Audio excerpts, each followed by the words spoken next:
Mr. Speaker, I rise today with a heavy heart to honor the life of Charlie Kirk, a husband, a father, a follower of Jesus Christ, and a proud American who devoted himself in his life to awakening civic courage in a new generation. Charlie's faith was central to who he was. He did not shy away from declaring it, nor did he compromise it for the sake of convenience or applause. He was a proud believer in Jesus Christ, and we take comfort knowing that today he is with the Lord. Charlie celebrated the Judeo-Christian values on which this nation is founded: faith, family, freedom, responsibility. And he reminded us that without those values, America would lose the very foundation of its strength.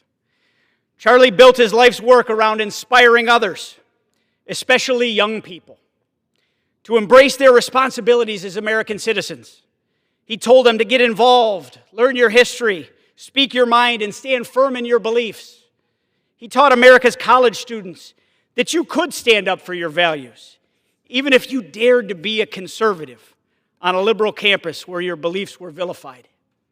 He told them to flex their First Amendment rights, to debate honestly, and to speak boldly, even if professors and campus culture declared them wrong for rejecting socialist or Marxist teachings. Charlie knew America was the greatest country in the history of the world, and he gave students the backbone to defend that truth.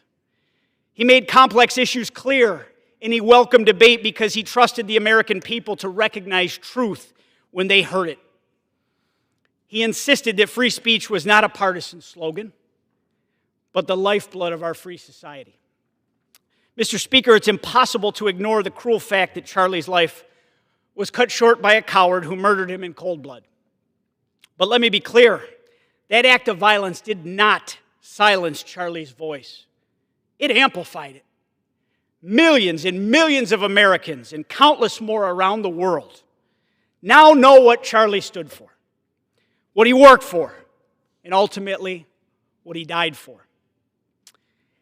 His legacy is not diminished by his death, it's magnified. The ideas he championed and the courage he displayed is now reaching more hearts and minds than it ever has before.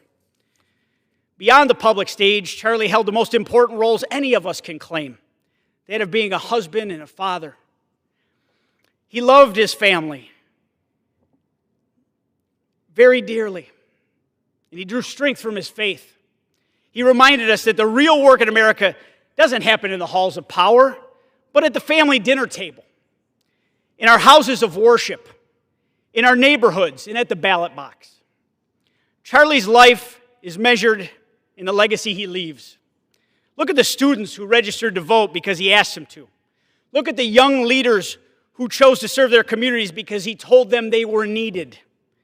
Look at the millions who felt less alone because he was brave enough to raise his voice. That impact, that's real impact. That is a life well lived and a mission faithfully pursued. To Charlie's wife, Erica, to his beautiful children, and to his family, my and my family's deepest condolence and prayers are with you. May you be sustained by the prayers of a very grateful nation for Charlie's life, and may you take comfort in knowing that Charlie's voice echoes louder than ever. Charlie Kirk's life is a call to action. Let us honor him not with despair, but with dedication. Dedication to faith, to freedom, and dedication to the enduring promise of this great nation. His courage lives on, his message lives on, and his fight for America will always live on. May God bless Charlie Kirk's memory. May God comfort his family, and may God bless the United States of America. And Mr. Speaker, I yield back.